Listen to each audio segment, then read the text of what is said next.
You were a sugar mama, and you knew this was going to happen. I told you this was going to happen, right? When you got married. Your whole relationship is a argument. Our life, teaching Brandon to plan, do the right thing, things logically. And this is not my son. I feel like it's enough. You both need like step back from our family. No, we're all family. No, we are in different yes, we are sides. all family. If you don't feel like we're all a family, maybe you do need to go back to Russia. Don't waste our good years. Don't waste our good years. Actually, I'm wasting my good years. Oh, wow. I'm wasting. It's so easy to lean on our loved ones when things are going rocky with our partners. Sometimes we just need advice, sometimes we want to be heard, and sometimes we just want someone to tell us, you are right. But in the case of Brandon, Julia, Darcey, and Georgie, they proved that once you get your family inside your relationship, it's gonna be a battle to get them out. We have a lot to talk about. Let's get into it.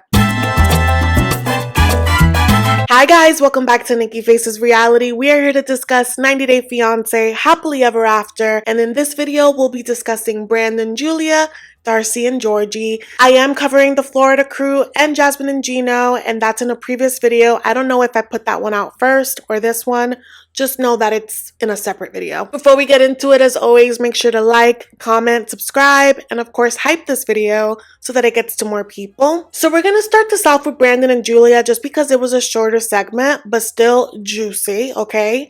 Brandon&Julia are getting cute, they're getting ready, they're getting prim and proper because they are heading out to Europe. And so as they're getting ready, out of nowhere we hear this voice of Betty coming in with a big old bottle of wine, of course. And I guess she thinks that this is like a peace offering for Julia and Brandon. And you know, they're hugging it out. And Julia's being standoffish because they are not her friends. And they ask, how are you guys doing? And Brandon is like, oh, you know, we've been getting ready.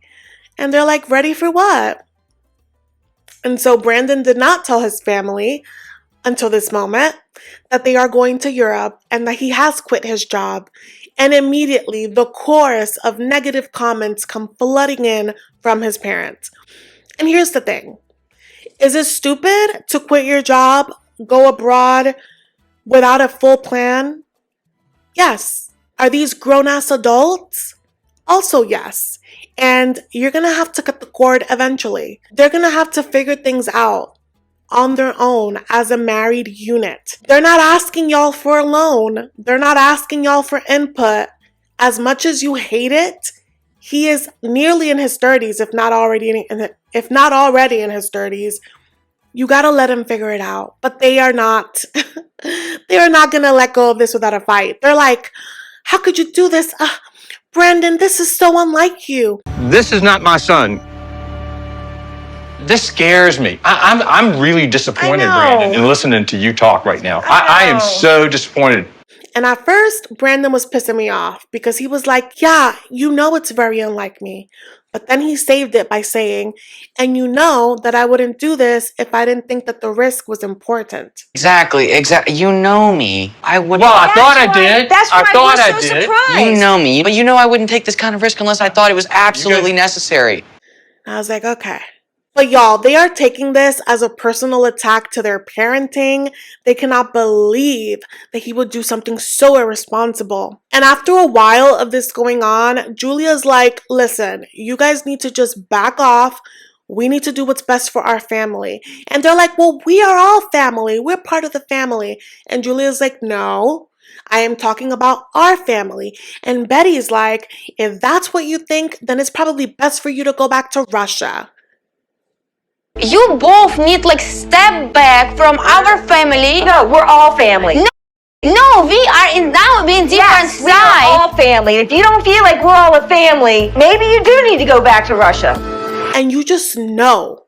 She's so comfortable saying that. This is now the second time she said that. You just know that she says nastier things off camera. I don't like that lady. I want to cut off her mullet. Ron is over there acting like Julia is the biggest harlot that has bewitched his son, completely like scrambled his brain. And I'm just like, this is his wife. And whatever chaos they get into, he chose her.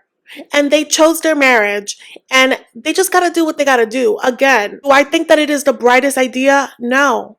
But it is not my marriage. And it looks like it worked out for them in the long run, because spoiler alert, they did travel, and spoiler alert, she is pregnant. I guess the plan worked out. But these two are big mad because they're losing control of him, and Julia's gaining all of the control. Scary Julia. Brandon the whole time is looking like a sick puppy because he desperately wants their approval. But it's like, sir, you're gonna have to decide. Do you want a wife, or do you want to live under your mom's titty for the rest of your life? A choice has to be made. So Betty, after she realizes that they're gonna leave, they got the flight, like it's happening, she's like, have a good life. And they start walking out, and Brandon is like, wait, you're leaving? They're like, well, you're leaving. And they make an exit. And Brandon is sick. He throws himself on the floor. He's like, oh my God, what if I lose my parents? What if I lose you? Recently, I feel like it's been fight after fight after fight. It's just, I feel like it's pushed everyone away from each other, and I feel like I've just lost my parents, Julia. My relationship with my parents is broken. What if this doesn't work and my relationship is broken with you?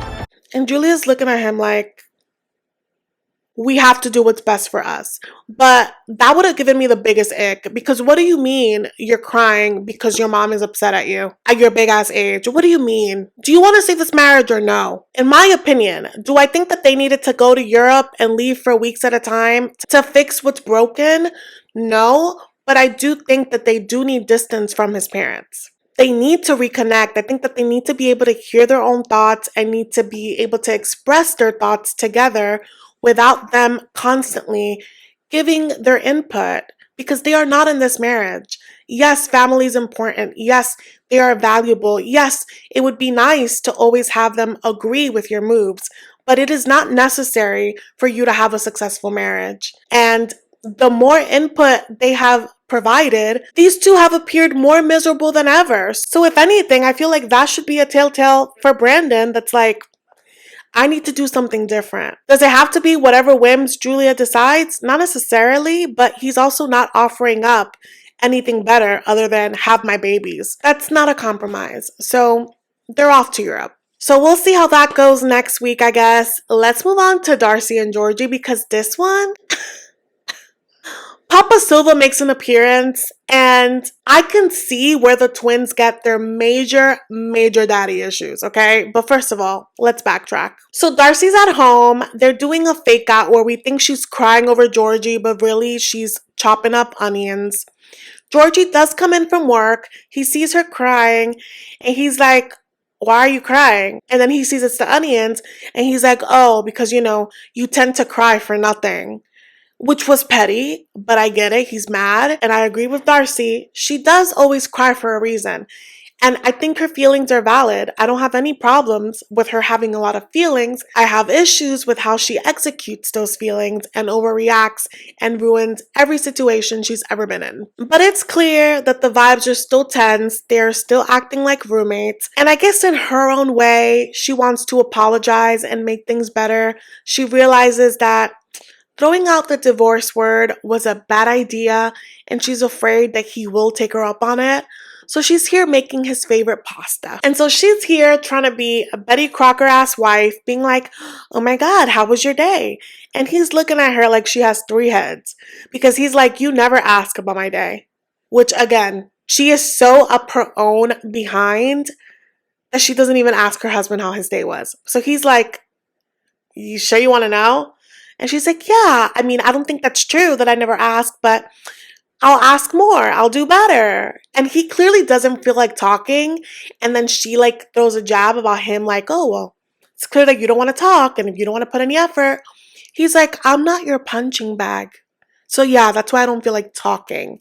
And then she, for once, takes accountability, like actual accountability. And she says, I know that I messed up and leaving you alone in Bulgaria and leaving with Stacy and Florian. I also know that it was effed up to bring up divorce in front of everyone. And he's so over it. He's like, I'm numb. I feel like we always go through this. I'm ready to see action. I'm going to try to do things to be better for you. Listen to you more the way that you want me to. To make you feel loved and respected. You know, in Bulgaria, I really feel like we made a lot of headway, but at the same time, I want it to feel consistent. And she's like, do you want a future with us? And he does. And he says he does. Like, obviously, he wouldn't go through all this if he didn't. And Darcey, bless her heart, she's like, wow, you see how much we cover when we talk calmly to each other?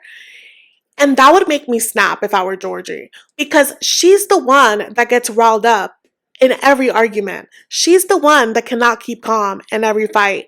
So for her to be like, see how much we accomplish when we're calm?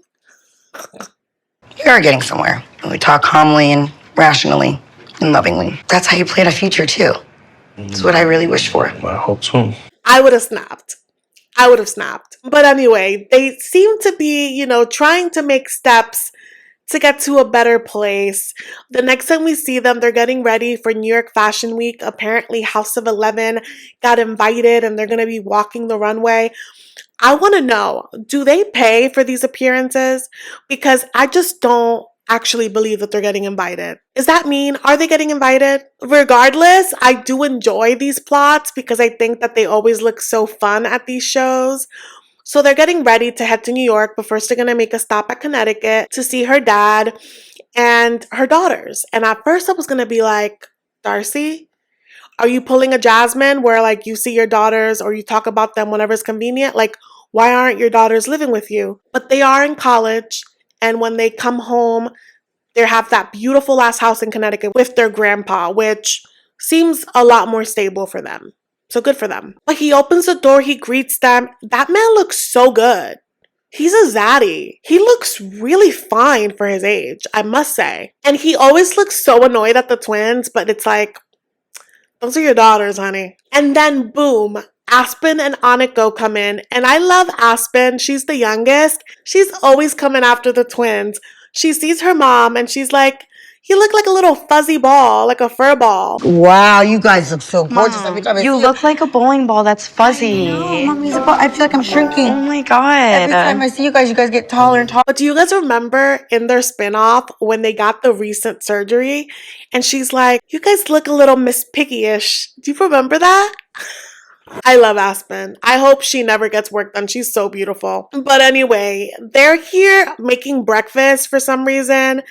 And out of nowhere, Darcey decides to be like, oh, well, yeah, I should have told you this, Georgie, but, you know, once we get back from New York Fashion Week and we head to Miami, our lease is up soon, so I was thinking that we should move here for a little bit. And both Georgie and her father are like, here where? What if I would just put everything in storage and come back here for a little bit? Where's here? My room! You know, because Miami's getting really expensive. You need to consider like me too, But you know. I know. Marry me together, so you need to consider my opinion. Well, let's talk about it. I try to talk about these things, but he works 7 days a week and One, because you're here volunteering to live at your father's house without him saying you can. He wants to be far away from you. Two, Georgie has a promotion. This is your husband. You haven't talked it out with him. And now you're giving him this news in front of everybody. But then you have the audacity to claim that he was being secretive in Bulgaria. And you're keeping secrets too. Georgie wants to snap, but he's trying to keep it together in front of his father-in-law and stepdaughters. And he's like, you know, we need to talk about this. And she's like, oh, well, you know, you work 7 days a week and then you come home and you sleep. So I love Darcey and I want to shake her sometimes. Because why does she always need an audience to tell him important things? Why? Why is that? But she's claiming that she wants to move back to Connecticut with her dad because of finances, because rent is too high. Okay, if the price of living is too high in Miami, at your big ass age, find somewhere else to live. And if you want to go back to the East Coast in Connecticut, then find somewhere within your means. Her dad is straight up like, we do better when we live apart. And with you, it's not just you that would be moving here. It's your husband. And also, you know that whatever you do, Stacey does. And vice versa. Whatever Stacey does, you do. At this point in your life, in my life, we need to be separate. And because it's not going to just be you. It's going to be Stacey and Florent. right behind you. Whatever you do, she does. Whatever she does, you do. So it ain't gonna happen straight up. No bull. Your husband needs to take care of you. You need to take care of your husband. You've got to create, and he's got to create for you, an environment that says, this is for both of us. And it is very true. When it comes to surgery, when it comes to divorces, because yeah, their first marriages, they got divorced the same day. I think they got married the same day or like the same week, and they got divorced the same day as well. The twins move in a very toxic way, and the dad wants nothing to do with it, okay? But anyway, Stacey and Florian come in. It's this big, ordeal. Before they leave to New York Fashion Week, the dad asks to speak with them. We learned before this meeting that the dad is dealing with cancer. If you guys remember in the spinoff, he had a stroke before, and when they were calling, crying, hysterical, he was like, please don't. He doesn't really show a lot of emotion. And when they're at his office and he's like, I just want to catch up with y'all, Stacey already looks like she's crying and like, I'm praying for you. And he's like, very stoic, does not show a lot of emotion. And just seeing that interaction alone, I'm like, this is why Darcey is so parched for affection and so needy and so the way that she is. Daddy issues come from this man. And I'll expand on that in another moment. But he's like, okay, I have y'all privately. What's the deal with you and Georgie? And she spills about everything that happened in Bulgaria and how she feels like he's planning for a life without her. Stacey's adding her little venom about how much they fight. And the dad is like, what the F are you doing? Like, this is why me and your mom got divorced, because we were fighting every day. And Darcey tells us that, when they got divorced, her dad was working a lot and her mom needed attention and that would cause more fights. And I'm like, that's Darcey in a nutshell. I was married to your mother for 15 years, and every day, all we did was argue. So you're now at that point. Mm-hmm. And if you want your relationship to get better, you gotta work at it, both sides. Didn't last. They divorced when we were like 12. So my mom was just hurt. He wasn't around a lot. He was working, trying to support the family. But she was missing that affection and that attention and stuff. So he didn't appreciate that about her. And sadly, I see the same patterns in my own marriage. Marriage is my first one too. So it's just so interesting how sometimes we replicate what we see. And if I'm not mistaken, her mom never remarried. And I feel like the twins kind of look down on their mom and the few times that we see them. But every time they talk about their dad, he's like a hero. And I get it. He takes care of them. He's a provider. But it seems like there is like an emotional vacancy, if you know what I mean. And even as he's talking to her, he's like, listen, you knew what you signed up for. You were a sugar mama.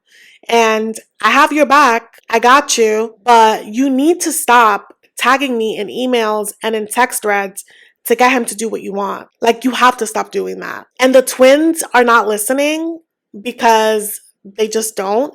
And I feel like that should be a moment of reflection for him, that if they don't listen to you, their father, they're walking over their husbands. So yeah, basically in this conversation with the dad, he's like, y'all need to figure it out. This ain't it. This ain't working. So we see the twins heading to New York Fashion Week. And you know it's going to be a shit show when Stacey is doing most of the talking for Darcey. Because I think Florian asks what the talk was about. Stacey's like, oh, well, it was mostly about Darcey&Georgi because, you and I went to therapy. And what did it fix? So already she's coming in thinking that she's better than Darcey. And it's just taking over this conversation about the ways that, Georgie hides money. And Georgie's like, listen, I may not give it when Darcey wants it, but I never miss a bill. I would like to see a paper trail because at this point, I don't know who to believe, right? But then Stacey's like, okay, well, let's talk about it. He doesn't think that you're here for the long haul. And Georgie's like, I wouldn't have introduced you to my family in Bulgaria if I wasn't in it for the long haul. And just in general, like, as this is happening, I'm like, why is Stacey talking for Darcey? This is not her marriage. And I knew that she really lost all of her marbles when she's like, don't waste our prime years. And Georgie's like, I'm the one that's wasting my prime. And they are so offended when he says that. Because of course, immediately they think that they're being age shamed. But I feel like these are his prime years to have a baby if he's gonna have one. Like, why do you get to say nasty things to him, but he can't say it back? I think he's waiting for the right moment. That's why he's stashing his money away for that moment. Oh, It's a little red flaggy. Don't waste our good years. Don't waste our good years. actually, I'm wasting my good years. Oh. My good years. You should. 15 fabulous. 15 Raised 2 fabulous. kids each. F-baby, Started fat a baby. company. Very powerful on my own. Yeah. So he's supposed to just take all the punches and not get offended, but the minute he hits you with the same energy, the world is over? Come on now. I really do think that Darcey needs to shape up because Stacey will have her out here single and miserable. So yeah, it's one of those situations where I feel like you really have to be selective about what you say, but I really need Darcey to just have a conversation with her sister. She needs to be like, Stacey, you're my twin. There's no secrets between us, but you cannot talk for me in conversations with Georgie. He is not married to us. It is not a package deal. And I honestly feel like Darcey's gonna fuck around and find out and end up by herself, all Botox out, and Stacey's gonna be happily with Florian. And then what? I feel like Georgie is at his wit's end and she's pushing it a little too far. So my voice is leaving me, so I'm gonna let you guys go. Please let me know your thoughts in the comments, you guys. Thank you so much for watching, and I will see you in the next one. Bye!